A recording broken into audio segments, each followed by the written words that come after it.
ഇനി നാരായണേട്ടൻ, കുട്ടിക്കോട് നാരായണേട്ടൻ. നാരായണേട്ടനോടുള്ള ഇഷ്ടം എന്തായിരുന്നു അറിയൂ?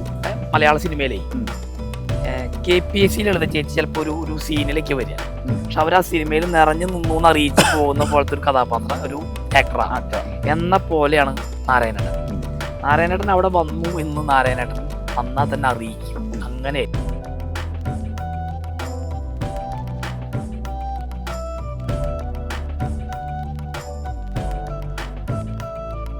എനിക്ക് കുട്ടിശങ്കറിനെ അടുത്തറിയാം. എന്നെ പോലെ അറിയുന്ന ഒത്തിരി പേരുണ്ട്. കുട്ടിശങ്കറിന്റെ ഒരു പ്രത്യേകത, അവർ തമ്മിൽ എത്ര വർഷം നിന്നാലും ആനയ്ക്ക് ആരോടും അങ്ങനെ ഒരു മമതയില്ലാത്ത ഒരു ആനയായിരുന്നു. അപ്പൊ എന്നോട് തന്നെ ഒത്തിരി പേര് ചോദിച്ചിട്ടുണ്ട്. ഞങ്ങളെയൊക്കെ അറിയുന്ന ആൾക്ക് ഞാൻ എപ്പോഴും അടുത്തേക്ക് പോകുമായിരുന്നു. തൃശ്ശൂർ വടക്കേ ബസ് സ്റ്റാൻഡിൽ ആന ഇടഞ്ഞിട്ട് പോലും ഞാൻ അടുത്ത് ചെന്ന് പിടിച്ച് മുൻകാലിലെ ചങ്ങല കൂട്ടി കെട്ടിയത് ഞാനാണ്. അതൊക്കെ ആ സമയത്ത് ആനയ്ക്ക് നമ്മളെ അറിയാവുന്നത് കൊണ്ടും വേറെ ആൾക്കാർ വന്ന് അടി കിട്ടുന്നുള്ള കാഴ്ചപ്പാടുകൊണ്ട് ആന വേഗം സമ്മതിച്ചിരുന്നതാണ്. പിണക്കം എന്ന് പറയുന്ന നിശ്ചിത സെക്കൻഡുകൾക്കുള്ളിൽ വരുന്ന സംഭവം, അതിനുള്ളിൽ എന്ത് സംഭവിക്കാന്ന് പറയാൻ പറ്റില്ല. കയ്യൂക്കിന് ബലമുണ്ടെങ്കിൽ മാത്രം കൊണ്ടിറക്കേണ്ട ഒരു ആനയാണ് കുട്ടിശങ്കരൻ. നാരായണേട്ടൻ ആനോട് വളരെ ഗ്യാപ്പായിരുന്നു കുറച്ച് സമയം. അദ്ദേഹത്തിൻ്റെ ചേട്ടൻ മരണപ്പെട്ടിട്ടും പിടിച്ചിട്ടൊക്കെ ആയിട്ട് ആരോടും ആന അങ്ങനെയാണ്. നമ്മളെന്നും പുതിയൊരു ആനയെ കാണുന്ന പോലെ കാണേണ്ട ഒരു ആനയത്. ഇന്നഴിച്ച് മരത്തിൽ കെട്ടി പിറ്റേ ദിവസം കെട്ടി രാവിലെ അടിക്കുമ്പോൾ വീണ്ടും പുതിയ അങ്ങനെ നമുക്ക് ആന അറിഞ്ഞാലും ആനേനെ ഉള്ളിൽ അങ്ങനെ കാഴ്ചപ്പാടുണ്ടെന്ന് നമുക്ക് എപ്പോഴും നല്ലൊരു ബോധ്യം തന്നെ വേണം. പറയാതെ വയ്യാതെ അത് അങ്ങനെ പറയാനുള്ള കാര്യം എന്താണ്? അത് എന്തെങ്കിലും ഈ പറഞ്ഞിട്ട് ആന തെറ്റുന്നതിനകത്തെ കാര്യമാണോ, അല്ലെങ്കിൽ ആനയ്ക്ക് വഴക്കുള്ള കാര്യമാണോ? അല്ലല്ല, ആനയുടെ സ്വഭാവം എങ്ങനെയാണ്? ആന വെള്ളം കുടിക്കാൻ നിർത്തി ആനയ്ക്ക് വെള്ളം കുടിച്ച് മതിയായി നീ വിളിച്ചാൽ വരില്ല. ആനയ്ക്ക് ഇപ്പോൾ 5 ആന പൂരത്തിനൊക്കെ കോലം വെച്ചിരുന്നൊരു കാലഘട്ടം, നല്ലതായി നിറഞ്ഞു നിന്നിരുന്നൊരു ആനയത്. അപ്പോൾ 4 ആനകൾ പോയി എഴുന്നള്ളിപ്പോൾ ആന ഒരു 5 വലം കൂടി വയ്ക്കുകയാണെങ്കിൽ പിന്നെ ആനയ്ക്ക് അതൊരു ബുദ്ധിമുട്ടാണ്. 4 ആനയും പോയി നീ എന്നെ ഒറ്റയ്ക്ക് നിർത്തി ജോലി ചെയ്യിക്കാല്ലേ, അങ്ങനത്തെ ഒരു അത് മനസ്സിലാക്കാൻ ആനക്കാരനെ അറിയണം. അറിഞ്ഞില്ലെങ്കിൽ ആന പറ്റിക്കുവാനോ, നന്നായിട്ട് പറ്റിക്കും. ആ ആനയെ കണ്ട് മനസ്സിലാക്കി പഠിച്ചെടുക്കേണ്ട ഒരു ആനയത്. ഒരു എന്താ പറയുക, ഒരു പ്രത്യേക ആനയാണ്. അതെ അതെ അതെ. അതിനൊരു വിഷയം എന്താണെന്ന് വെച്ചാൽ അത്തരത്തിലുള്ള ഒരുപാട് ആനകളുണ്ട്. ഇപ്പോൾ ഈ കോങ്ങാട് കുട്ടിശങ്കറിനൊക്കെ മൂക്കത്ത് ചുണ്ടിയുള്ള ആന കോങ്ങാട് കുട്ടിശങ്കരൻ. അപ്പം നമുക്കൊക്കെ അന്നൊക്കെ അങ്ങനെ ആനകളിൽ നിന്ന് പാപ്പാന്മാർ മാറിയാൽ നമുക്ക് പറയാം ആൾ മാറി ഇന്ന ആനയ്ക്ക് നമുക്ക് ഇന്നാളെ കണ്ടെത്താം എന്ന് പറയാൻ പറ്റും. ഇപ്പം നമുക്ക് അങ്ങനെ കണ്ടെത്താൻ പോലും പറ്റാത്ത പോലെ പ്രശ്നമുണ്ട്. 2006, 2007 കാലഘട്ടത്തിൽ ഞാൻ ഈ ആനകളുടെ ഒരു രജിസ്ട്രേഷൻ സംബന്ധിച്ച് നടക്കുന്ന കൂട്ടത്തിലൊക്കെ ഞാനും സഹായമായിട്ടുണ്ടായിരുന്നു. 1000-ലധികം ആനകൾ ഉണ്ടായിരുന്ന സ്റ്റേറ്റാണ് നമ്മുടെ കേരളം. ഇന്ന് നമ്മുടെ നാട്ടിൽ വനം വകുപ്പിൻ്റെ അണ്ടറിലുള്ളതും ദേവസ്വം ബോർഡിൻ്റെ അടക്കം എല്ലാം കൂടി 300-ൽ താഴെ ആനകളേ ഉള്ളൂ. 300-നോടനുബന്ധ ആനകൾ. അങ്ങനെ പറഞ്ഞത് ഇപ്പോൾ കഴിഞ്ഞ ദിവസം വീണ്ടും ആൾ ചെരിഞ്ഞതുകൊണ്ടാണ് കൃത്യമായിട്ട് എത്താൻ പറ്റാത്തത്. ഞാൻ ആദ്യം കൃത്യമായത് എഴുതി വെച്ചിരുന്നു. ഇപ്പോൾ ഞാൻ അത് എഴുതാറില്ല, എനിക്ക് സഹിക്കണില്ല. പക്ഷെ ഞാൻ പറഞ്ഞു വന്ന അത്രയും ആനകൾ കുറവായപ്പോൾ പാപ്പന്മാർ കുറേ എന്നിട്ട് പോലും നമുക്കത് ബാലൻസ് ചെയ്യാൻ പറ്റുന്ന അത്രയും ആനയ്ക്ക് ഇന്ന ആളെ കണ്ടെത്താം എന്ന് പറയാവുന്ന ഒരു സാഹചര്യത്തിൽ ആൾക്കാരെ കിട്ടാത്തൊരു ബുദ്ധിമുട്ട്, അതിനെ നിർത്തിയാൽ ശരിയാവോ എന്ന് ചിന്തിക്കാൻ അങ്ങനെ ഒരു പ്രശ്നമുണ്ട്. ഡേസ് കുട്ടിശങ്കരൻ്റെ ആനയാണ്. അപ്പം ആ ആനയുടെ രീതി അങ്ങനെയാണ്. ഇനി നാരായണേട്ടൻ, കുട്ടിക്കോട് നാരായണേട്ടനോടുള്ള ഇഷ്ടം എന്തായിരുന്നു അറിയൂ? നാരായണേട്ടൻ്റെ ആ ഒരു ശൈലികളെ ഞാൻ ഇഷ്ടപ്പെടുന്നുണ്ട്. ഞാനൊക്കെ അങ്ങനെ പലപ്പോഴും ആനോടൊക്കെ ഞാൻ അങ്ങനെ കുറച്ച് സംസാരിക്കാം. നമ്മുടെ ആനകൾക്കൊക്കെ ഞാൻ പെരുമാറാൻ ആനക്കാരുടെ കാലഘട്ടത്തിൽ ഞാൻ പെരുമാറുന്നതിന് ഞാൻ അങ്ങനെ സംസാരിക്കാറ്. നാരായണേട്ടൻ്റെ പ്രത്യേകത, നാരായണേട്ടൻ എല്ലാവിധ ലഹരികളിലും ഉപയോഗിക്കുകയൊക്കെ ചെയ്യുമായിരുന്നു. പക്ഷേ നാരായണേട്ടൻ എന്തെങ്കിലുമൊക്കെ നമ്മൾ പിള്ളേരൊക്കെ വന്ന് അവർ കുട്ടികൾ വീട്ടിൽ പോയിക്കോളൂ എന്ന് പറയും. പിന്നെ നമുക്ക് എല്ലാം കൊണ്ടും ആളുടെ ഒരു പണിത്തരത്തിന് ഭയങ്കര ഇഷ്ടം തോന്നും. പിള്ളേരൊക്കെ വന്നു കഴിഞ്ഞാൽ പിള്ളേരോട് ഒരു വിധം, മുതിർന്നവരോട് വേറൊരു വിധം പെരുമാറാൻ നന്നായി അറിഞ്ഞിരുന്ന ഒരാളാണ്. നമുക്ക് ഈ കാലഘട്ടം നമ്മൾ പറയില്ലേ, ഒരു വിദ്യാഭ്യാസം ഒന്നും അല്ല ഒരു പെരുമാറ്റത്തിൻ്റെ മാനദണ്ഡം എന്ന് പറയുന്ന ഉത്തമ ഉദാഹരണമായിരുന്നു നാരായണേട്ടൻ. ആൾക്കാരോട് നന്നായി നല്ല രീതിയിലാണ് ആൾക്കാരോട് പെരുമാറുക. ഇപ്പോഴും ഞാൻ ആളുടെ വീടായിട്ട് വളരെയേറെ ബന്ധം പുലർത്തുന്നുണ്ട്. ആളുടെ മകനൊക്കെ എനിക്ക് പലപ്പോഴും മെസ്സേജ് അയക്കാറുണ്ട്. ആൾ മരണപ്പെട്ട് 20 വർഷങ്ങൾക്ക് ശേഷം, അദ്ദേഹം മരണപ്പെട്ടത് 2002-ലോ മറ്റോ ഡിസംബർ കാലഘട്ടത്തിൽ തൃപ്പൂണിത്തുറ ഉത്സവത്തിനാണ്. നാരായണേട്ടൻ എന്ന് പറഞ്ഞു കഴിഞ്ഞാൽ നാരായണേട്ടൻ എല്ലാവരും ഭയങ്കര രസമായിട്ട് നാരായണേട്ടൻ്റെ ആനേനെ ഞാൻ എൻ്റെ ചെറിയൊരു ഉദാഹരണം പറഞ്ഞു. നമ്മുടെ മലയാള സിനിമയിലേ KPSC ലളിത ചേച്ചി ചിലപ്പോൾ ഒരു സീനിലേക്ക് വരിക, പക്ഷെ അവർ ആ സിനിമയിൽ നിറഞ്ഞു നിന്നു അറിയിച്ചു പോകുന്ന പോലത്തെ ഒരു കഥാപാത്രം, ഒരു ആക്ടറാണ് എന്ന പോലെയാണ് നാരായണേട്ടൻ. നാരായണേട്ടൻ അവിടെ വന്നു എന്ന് നാരായണേട്ടൻ വന്നാൽ തന്നെ അറിയിക്കും. അങ്ങനെയായിരുന്നു. പിന്നെ ആൾക്കാരോടൊക്കെ നല്ല ഭയങ്കര ഡീലിങ്. നാരായണൻ കൊണ്ടുവന്ന കാലത്തൊക്കെ കുട്ടിശങ്കരൻ തൃശ്ശൂർ പൂരത്തിനൊക്കെ സ്ഥാനത്ത് നിന്നിരുന്നത്.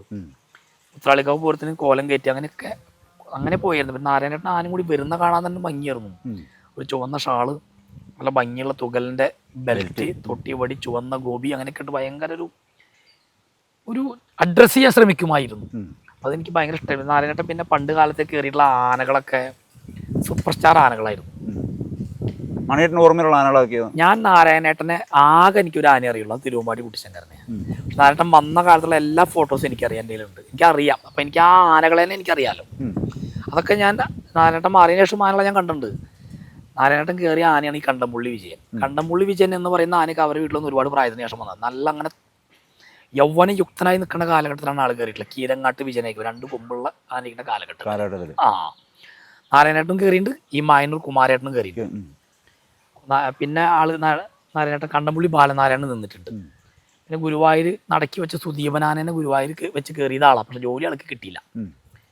പിന്നീട് മാവേലിക്കര മധു എന്ന് പറയുന്ന ആന, അതായത് കീരങ്ങാട്ട് ബാലചന്ദ്രൻ, തിരുവമ്പാടി ഗോവിന്ദൻകുട്ടി 20 നകളുള്ള ആനയായിരുന്നു. ചെർപ്പളശ്ശേരി അയ്യപ്പൻ, അങ്ങനെ ഒത്തിരി ആളുകൾ നിന്നിട്ടുണ്ട്. അപ്പം നിന്നിട്ടുള്ള ആനകളെയൊക്കെ നമുക്കറിയാം. ആ ആനകളെ പിന്നീട് എനിക്കറിയാമോ, നാരായണേട്ടൻ കൊണ്ടുവന്ന അറിയില്ലെങ്കിലും ഈ ആനകളൊക്കെ എനിക്കറിയാം. അപ്പം അങ്ങനെയൊക്കെ ആ കൊണ്ടുവന്ന ആനകളൊക്കെ നല്ല കനുള്ള ആനകളായിരുന്നു. കോതറ ശേഖരൻ, കാട്ടാക്കട ഗോവിന്ദൻ. അപ്പോൾ നല്ല നല്ല ആനകളെ കൊണ്ടുവന്നിട്ടുള്ള ആന. അപ്പോൾ ആ കാറ്റഗറിയിൽ ഇന്ന് ഞാൻ ആ ഒരു ഇഷ്ടത്തിൽ കാണുന്ന ഒരു ആനക്കാരെന്ന് പറയുമ്പോൾ നമുക്ക് ആ പഴയ മണ്ണ് എന്ന് പറയാൻ ഒന്ന് രാമേന്ദ്രേട്ടൻ, അല്ലാതെ പിന്നെ രാമേന്ദ്രേട്ടൻ നമ്മൾ ഭയങ്കര ഇഷ്ടത്തിൽ കാണുന്നത് രാമേന്ദ്രേട്ടൻ, പിന്നെ കൊല്ലരാമകൃഷ്ണേട്ടൻ, തിരുവേഗപ്പുറ ഉണ്ണികൃഷ്ണേട്ടൻ. ഇവരൊക്കെ ആ ഒരു ചെറിയ ചെറിയ വർഷങ്ങളുടെ വ്യത്യാസം ഉണ്ടാകാം, പക്ഷെ ഒക്കെ ആ ഒരു ടൈപ്പിൽ പെട്ട ആൾക്കാരായിരുന്നു. അപ്പം അതുകൊണ്ട് തന്നെ എനിക്ക് ആ പഴയ ആൾക്കാരോടൊരു ഇഷ്ടം ഭയങ്കരം. വാണിയംകുളം ഗോപിയേട്ടൻ ഭയങ്കര ഇഷ്ടമാണ്. ഞാനിപ്പോഴും ഇവരൊക്കെ കാണാൻ ശ്രമിക്കാറുണ്ട്. രാമേന്ദ്രേട്ടൻ്റെ ഇടയ്ക്ക് വല്ലപ്പോഴും കാണാനും പോകാറുണ്ട്. മനസ്സിൽ തന്നെ ഒരു ലഹരിയായിട്ടുള്ളതുകൊണ്ട് ഇവരെന്നെയാണ് മനസ്സിൽ കൂടുതൽ നമ്മൾ ഹീറോസായിട്ട് കാണാറ്. അവരിലെ പ്ലസ് മാത്രം ഞാൻ എടുക്കാൻ ശ്രമിച്ചിട്ടുള്ളൂ, മറ്റുള്ളവരെ ഒന്നും എനിക്ക് അറിയേണ്ട കാര്യമില്ല. ഞാൻ പ്ലസ് എടുക്കാറുണ്ട്.